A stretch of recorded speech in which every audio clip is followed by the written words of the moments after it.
नमस्कार, स्वागत आहे सर्वांचं आपल्या चॅनेलवर. तर मित्रांनो, आजच्या या व्हिडिओमध्ये आपण पाहणार आहोत मुख्यमंत्री माझी लाडकी बहीण या योजनेअंतर्गत जे सध्या लेटेस्ट अपडेट चालू आहेत, ज्या नवीन न्यूज चालू आहेत.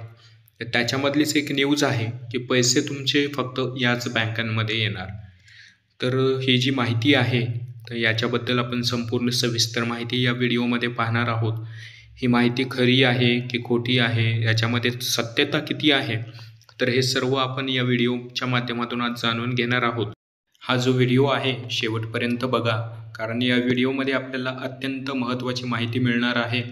सोबतच महाराष्ट्रातील सर्व माता भगिनींना विनंती आहे, तुम्ही जर चॅनलवरती नवीन असाल तर आपल्या चॅनलला सबस्क्राईब करून घ्या, जेणेकरून अशीच कामाची माहिती तुमच्यापर्यंत लवकर पोहोचेल.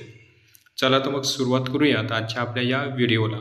तर बघा, सध्या यूट्यूबवरती खूप सारे असे व्हिडिओज चालू आहेत की तुमचे जे पैसे आहेत फक्त याच बँकांमध्ये येणार आहेत. या 8 बँका असतील, या 10 बँका असतील किंवा या 15 बँका असतील. तर अशा प्रकारचे खूप सारे व्हिडिओज माझ्या पण पाहण्यामध्ये आले आहेत.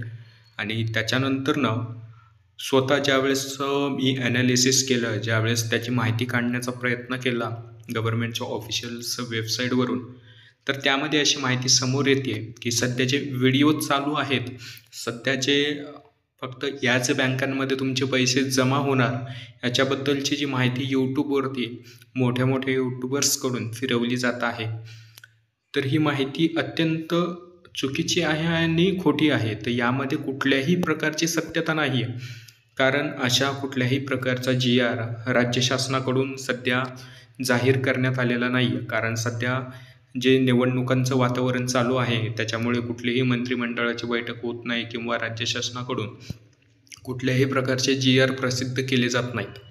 ठीक आहे. तर त्यानंतरनं त्याच्या व्यतिरिक्त पण सध्या जे व्हिडिओज आहेत हे खूप मोठ्या प्रमाणामध्ये फिरत आहेत. त्याच्यामुळे माता भगिनींच्या मनामध्ये एक भीतीचं वातावरण निर्माण होत आहे की याच बँकांमध्ये अकाउंट येणार, माझे पैसे येणार की नाही येणार, पुढचे हप्ते बँकांमध्ये जमा होणार की नाही होणार, अशा अनेक प्रकारचे प्रश्न तुमच्या मनामध्ये तयार होत आहेत. त्यामुळेच मी हा आज व्हिडिओ बनवला आहे. त्यासोबतच अशी माहिती फिरत आहे यूट्यूबवर की फक्त जे लाडकी बहीण योजना आहे याचे जे पैसे आहे फक्त इंडियन पेमेंट बँकमध्येच जमा होतील. तर अशा प्रकारचे अनेक व्हिडिओज पाहिल्यानंतर स्वतः ज्यावेळेस ॲनालिसिस करून पाहिलं, त्यानंतर अशी माहिती लक्षात आली की राज्य शासनच नव्हे तर महिला व बाल विकास विभागाकडूनही याबद्दलचा कुठल्याही प्रकारचा GR प्रसिद्ध करण्यात आलेला नाही. सर्व माता भगिनींना विनंती आहे की अशा कुठल्याही प्रकारच्या अफवांना बळी पडू नका किंवा घाबरून जाऊ नका, कारण अजूनपर्यंत कुठल्याही प्रकारचा GR सध्या तरी प्रसिद्ध करण्यात आलेला नाही. ज्यावेळेस नवीन सरकार स्थापन होईल, नवीन सरकार स्थापन झाल्याच्या नंतर जर काही अपडेट आली, जर याच्यामध्ये काही चेंजेस आले, तर त्याचे चेंजेस तुम्हाला अगोदर सांगितले जातील. त्यानंतर शासनाकडून काही टाईम पण दिला जाईल तुम्हाला तुमचे बँक अकाउंट वगैरे चेंज करण्यासाठी, जर असं होणार असेल तरच. परंतु सध्या तरी याच्याबद्दल कुठल्याही प्रकारची अपडेट नाही आहे वा कुठल्याही प्रकारचे गव्हर्नमेंटकडून याबद्दल GR नाही आहे किंवा मंत्रिमंडळाची जी बैठक झाली असेल असाही प्रकार यामध्ये नाही आहे किंवा महिला व बालविकास विभागानेही याच्याबद्दल कुठल्याही प्रकारचा GR प्रसिद्ध केलेला नाही. त्यामुळं ही जी माहिती आहे संपूर्णपणे खोटी अशी माहिती आहे. संपूर्णपणे ही फक्त अफवा यूट्यूबमार्फत पसरवली जात आहे. त्यामुळे लक्षात ठेवा, सर्व माता भगिनींना विनंती आहे, अशा अफवांना सध्या तरी बळी पडू नका. जोपर्यंत शासनाचा कुठल्याही प्रकारचा निर्णय येत नाही ठोसपणे, तोपर्यंत अशा अफवांवरती विश्वास ठेवू नका. तर असेच सारे व्हिडिओज पाहून खूप माता भगिनींच्या मनामध्ये हा प्रश्न असेल की आपले जे बँक अकाउंट आहे ते कोणत्या बँकेत पाहिजे, बरोबर. तर त्याच्याबद्दल थोडीशी माहिती आहे, ती पण माहिती मी तुम्हाला या व्हिडिओमध्ये सांगतो. तर पहा, याच्यामध्ये सविस्तर अशी माहिती सांगितली आहे. तुम्हाला जर माझी लाडकी बहीण योजनेचा लाभ घ्यायचा असेल तर तुमचं जे अकाउंट आहे कोणत्या बँकेमध्ये असणं गरजेचं आहे त्याच्याबद्दलची सविस्तर अशी माहिती आहे. सर्वप्रथम लाडकी बहीण योजनेसाठी तुमचं जे अकाउंट आहे राष्ट्रीयकृत बँकेमध्ये असणं गरजेचं आहे. ती कोणतीही बँक असो, फक्त राष्ट्रीयकृत बँक असली पाहिजे आणि त्या बँकेचा स्वतःचा IFSC कोड असला पाहिजे. लक्षात ठेवा, अत्यंत महत्त्वाचं आहे की राष्ट्रीयकृत बँक कशी ओळखणे.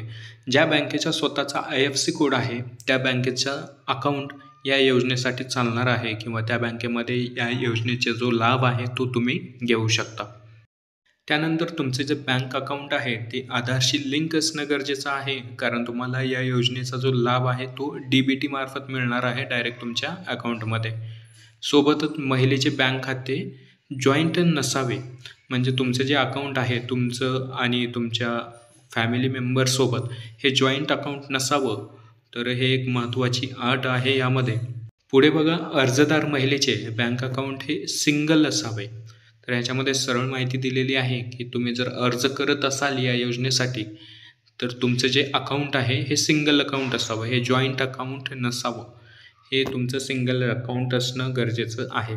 त्यानंतर आहे बँक पासबुकवर फक्त एकच अकाउंट होल्डर असावा.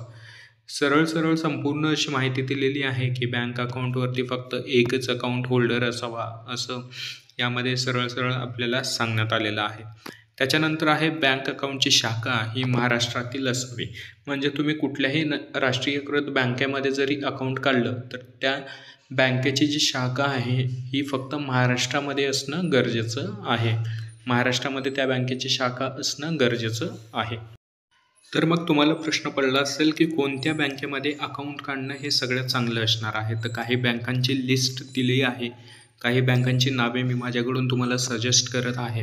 त्या बँकांमध्ये तुम्ही अकाउंट काढू शकता, जेणेकरून या योजनेचा लाभ तुम्हाला मिळेल.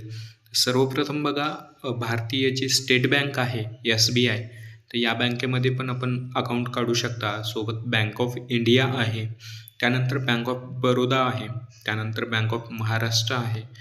ग्रामीण बँकेमध्ये पण आपण अकाउंट काढू शकता.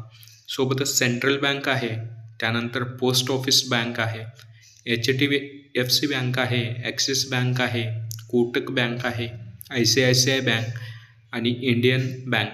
तर या बँका आहेत. तर याच्यामध्ये जर तुमचं अकाउंट असेल तर चांगली गोष्ट आहे. जर नसेल कुठल्याही राष्ट्रीयकृत, या व्यतिरिक्त जरी तुमचं कुठल्याही राष्ट्रीयकृत बँकेमध्ये अकाउंट असेल तर त्या अकाउंटवरती तुम्ही या योजनेचा लाभ घेऊ शकता. तर सर्व माता भगिनींना विनंती आहे की तुम्हाला कॉमेंट करायचं आहे की तुमचं जे अकाउंट आहे ते कोणत्या राष्ट्रीयकृत बँकेमध्ये आहे. तर सर्व माता भगिनींना विनंती आहे की सर्वांनी कॉमेंट करून सांगायचं आहे की तुमचं जे अकाउंट आहे ते कोणत्या बँकेमध्ये आहे.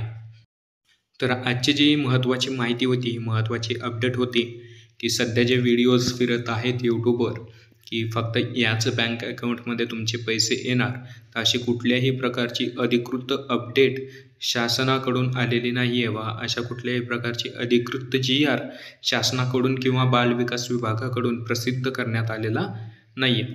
त्यामुळेच अशा अफवांवर विश्वास ठेवू नका. ज्यावेळेस खरी माहिती समोर येईल, जर असा कुठलाही GR शासनाकडून प्रसिद्ध करण्यात आला तर सर्वात अगोदर आपल्या चॅनलवरती त्याची माहिती तुम्हाला देण्यात येईल. तर त्यामुळेच आपल्या चॅनलला सबस्क्राईब करा. सर्व माता भगिनींना विनंती आहे की चॅनलला सबस्क्राईब करा, जेणेकरून अशी माहिती तुमच्यापर्यंत लवकरात लवकर पोहोचेल. सोबतच जर व्हिडिओमधील माहिती तुम्हाला आवडली असेल तर आपल्या व्हिडिओला लाईक नक्की करा. आपल्या चॅनलवरती आणखीनही काही व्हिडिओज आपण अपलोड केलेले आहेत, तर त्याचीही माहिती तुम्ही पाहू शकता. तर तेही व्हिडिओज पाहू शकता. लाडकी बहीण योजनेअंतर्गत मिळणारे जे लाभ आहेत तुम्हाला, नवीन अर्ज नोंदणी कधी सुरू होणार आहे, अशा अनेक प्रकारचे व्हिडिओज आपण टाकलेले आहेत. तर ते आपण चॅनलवरती जाऊन पाहू शकता. चला तर मग भेटूयात आपल्या पुढच्या व्हिडिओमध्ये अशाच महत्त्वपूर्ण माहितीसोबत. तोपर्यंत सर्वांना धन्यवाद.